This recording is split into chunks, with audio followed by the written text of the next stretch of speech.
शुरू कर रहे हैं एक्सरसाइज 8.2। कल सभी वैल्यूज़ को निकालना हमने सीख लिया था, ठीक। लिस्ट बनाने की ट्रिक आ गई थी, जो टेबल बनाई थी उसकी ट्रिक समझ में आ गई थी। चलो, पहला क्वेश्चन कह रहा है इवैल्यूएट द फॉलोइंग। इवैल्यूएट मतलब इसकी वैल्यू निकालनी है, ठीक है।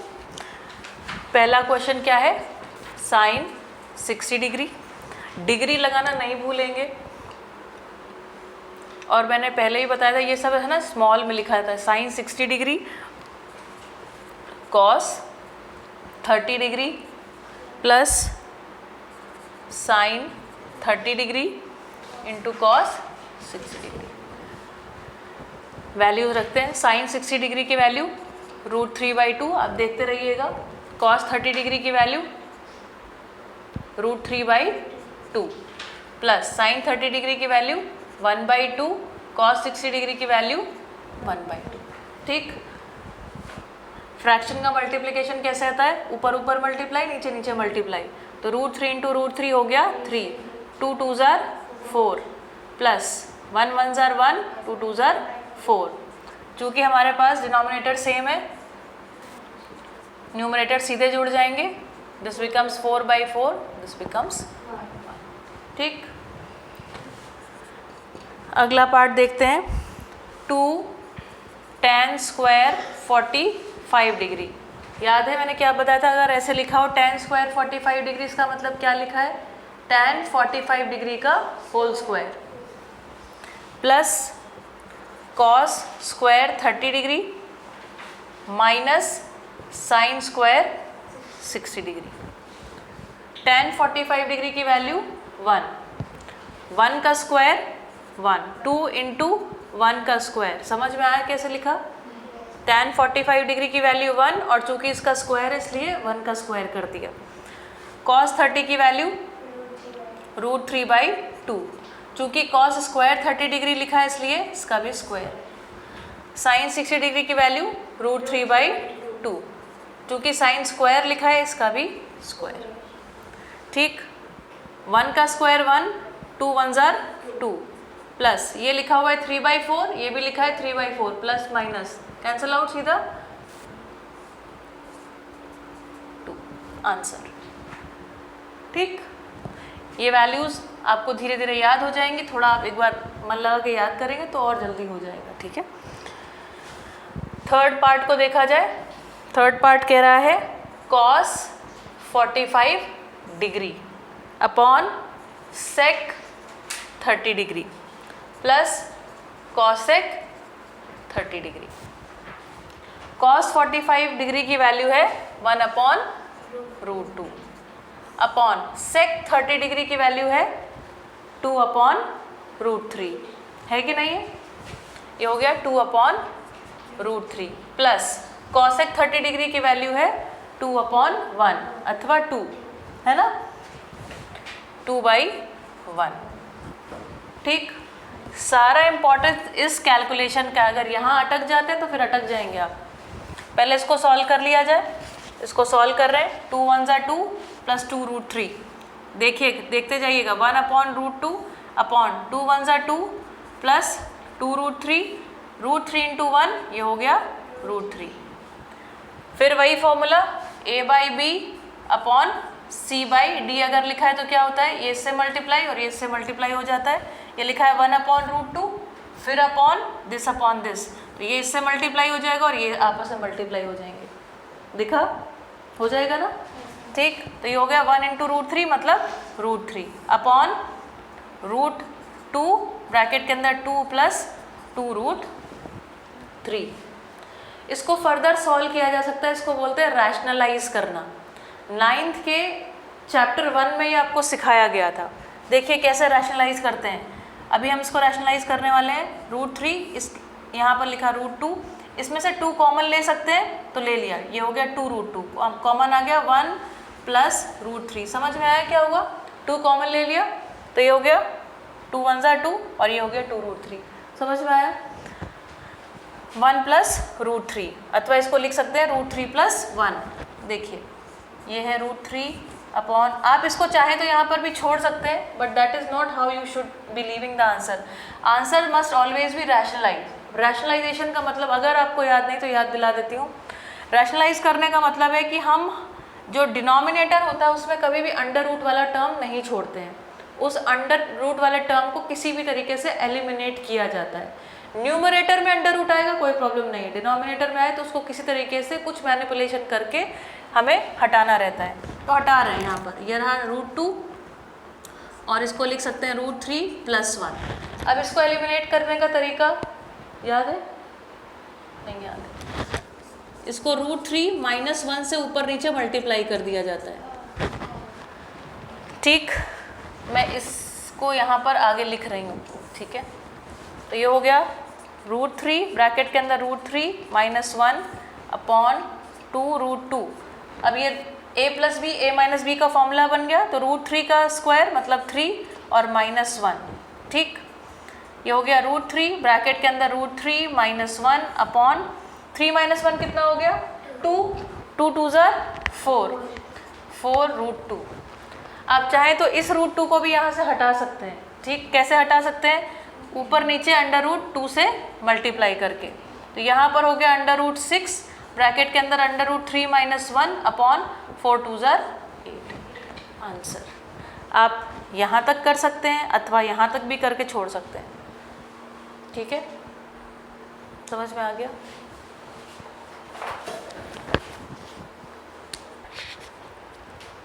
ओके, कौन सा नंबर अभी?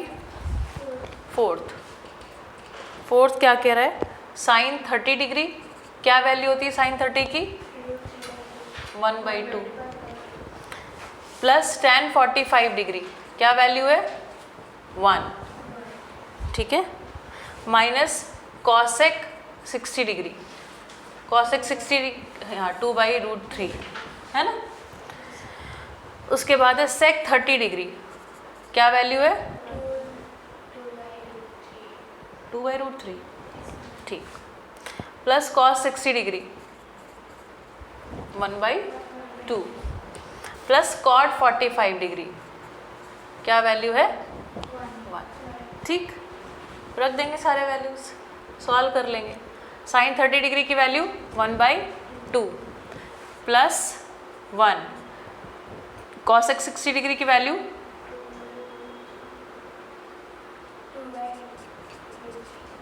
अपॉन sec 30 डिग्री की वैल्यू. ठीक है ना. cos 60 डिग्री की वैल्यू, cot 45 डिग्री की वैल्यू. ठीक, फिर से रैशनलाइजेशन का क्वेश्चन बन गया. ये सॉल्व किया जाए. पहले इनको सॉल्व कर लेते हैं फिर इसके साथ सॉल्व करते हैं. देखिए थोड़ा सा मैनिपुलेट कर रही हूँ, ध्यान से देखिएगा कैसे कर रही हूँ. 1 + 1/2 आया 3/2 करके देखिए. 1 1 = 1, 2 1 = 2, 1 + 2 3, 3/2. 3/2 - 2 अपॉन √3 अपॉन ये 3/2 प्लस 2 अपॉन √3. ठीक, एक तो तरीका है. फिर यहाँ पर हम करें, उसके बाद इसको कैंसिल आउट करें, ब्ला ब्ला ब्ला काम करें. दूसरा, अगर आपको सीधा दिख रहा है कि ये जो चीज़ लिखी हुई है प्लस में लिखी हुई रैशनलाइज नंबर को, इसका ही माइनस, इसका कॉन्जुगेट बोलते हैं उसको. जब यहाँ प्लस रहता है तो उसका कॉन्जुगेट में माइनस हो जाता है. ठीक, वो तरीके से भी कर सकते हैं. चलिए फ़िलहाल आपके लिए थोड़ा सिंपल तरीके से कर रहे हैं. ये हुआ 3√3 - 4 अपॉन 2√3 अपॉन 3√3 प्लस 4 अपॉन 2√3. ये दोनों मल्टीप्लाई होंगे और ये दोनों मल्टीप्लाई होंगे. ठीक, क्या वैल्यू बनी? 3√3 - 4, ये ऊपर जाके मल्टीप्लाई हुआ 2√3 अपॉन 3√3 प्लस 4 2√3. मल्टीप्लिकेशन में सेम नंबर है ऊपर नीचे. ठीक, अब क्या करेंगे? 3√3 - 4 अपॉन 3√3 प्लस 4. क्या करेंगे? रैशनलाइज करने के लिए कॉन्जुगेट से ऊपर नीचे मल्टीप्लाई. तो इसका कॉन्जुगेट क्या होगा? अगर यहाँ प्लस है तो उसमें माइनस लगा देंगे तो इसका कॉन्जुगेट बन जाता है. ठीक है. ठीक, अगला स्टेप यहाँ पे ले रहे हैं. तो ये हो गया 3√3 माइनस 4 इसका होल स्क्वायर, क्योंकि दोनों सेम लिखे हुए हैं, दिख रहा है, ठीक, अपॉन 3√3 का स्क्वायर माइनस 4 का स्क्वायर। समझ में आया कैसे? a plus b into a minus b के फॉर्मूले से। चाहे तो इसको ओपन करो, चाहे ना ओपन करो, मर्जी है तुम्हारी। इसका होल स्क्वायर 3√3 का होल स्क्वायर करो तो पहले 3 का स्क्वायर 9, √3 का स्क्वायर 3, 9 3 जार 27 माइनस 4 का स्क्वायर, तो ये हो गया 3√3 माइनस 4 का होल स्क्वायर अपॉन 9, नहीं 9 11। ठीक, आंसर समझ में आ गया? नोट करना है? नहीं, ठीक, बस।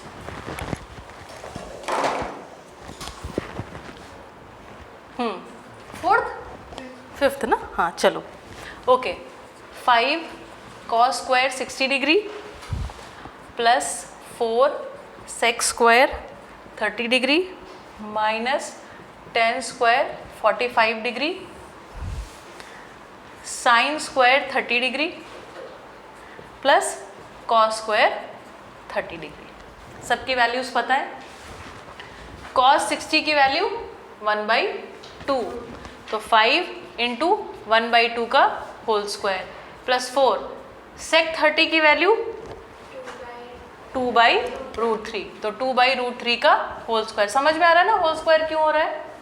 यस। tan स्क्वायर 45 डिग्री की वैल्यू 1, तो इसका होल स्क्वायर अपॉन साइन 30 की वैल्यू तो 1/2 का होल स्क्वायर, कॉस 30 की वैल्यू तो √3/2 का। कैलकुलेशन किया जाए, 5 1 का स्क्वायर 1, 5 1 जा 5, 5 अपॉन 4 प्लस 2 का स्क्वायर 4, 4 4 जा 16, 16/√3 का स्क्वायर 3 माइनस 1/1 अपॉन 1 का स्क्वायर 1, 2 का स्क्वायर 4 प्लस 3/4। ठीक, 1 प्लस 3 4, 4/4 1।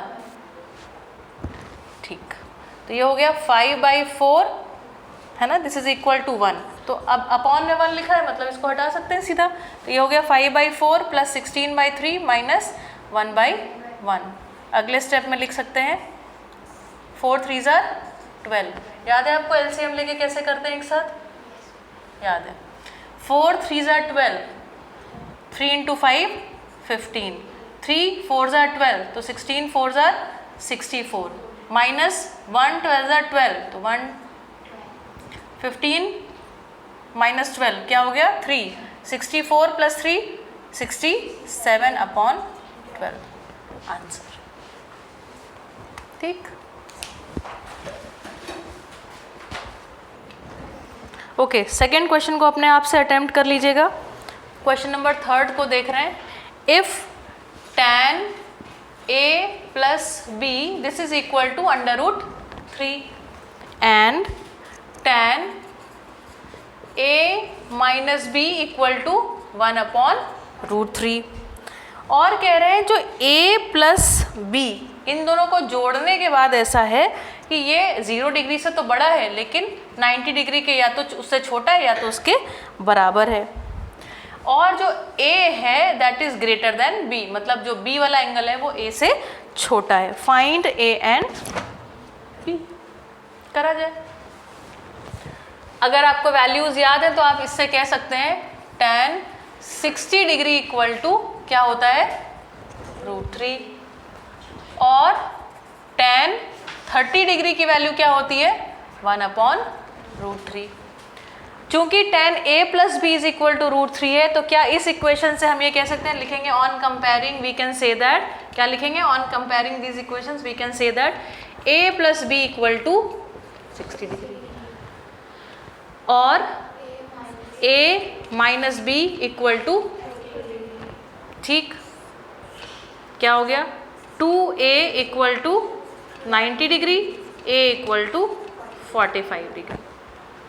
ठीक, a की वैल्यू क्या आ गई 45 डिग्री, तो इसके हिसाब से b की वैल्यू क्या आ जाएगी 15 डिग्री आ जाएगी ना, है ना।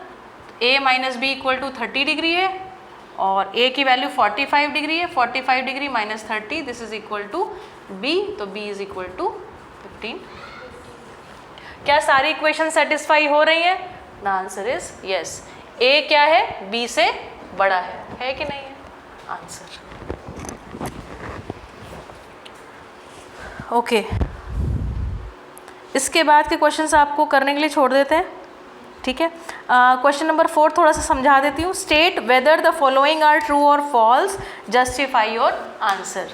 Sign a plus B equal to sine a plus sine B. तो आपको a और b की अलग अलग वैल्यू रखिएगा, कभी 30 डिग्री रखिए, 60 डिग्री रखिए, इस तरीके से जोड़ के देखिए क्या ऐसा बार बार हो रहा है। 2-3 वैल्यूज़ रख के पुट करके देखेंगे तो आपको पता चल जाएगा ऐसा है कि नहीं है। The value of sine theta increases as theta increases, है ना। अगर एंगल की वैल्यू बढ़ाते जाएं तो साइन थीटा की वैल्यू भी बढ़ती जाती है। ये आपको टेबल में से ऑब्जर्व करके लिखना होगा। The value of cos theta increases as theta increases, ये भी टेबल में से ऑब्जर्व करके लिखेंगे। Sine theta equal to cos theta for all values of theta. Sine theta और कॉस थीटा बराबर होते हैं हर एक थीटा की वैल्यू के लिए। नहीं भाई, ऐसा नहीं है। साइन थीटा और कॉस थीटा की वैल्यू बदलती हैं, है ना।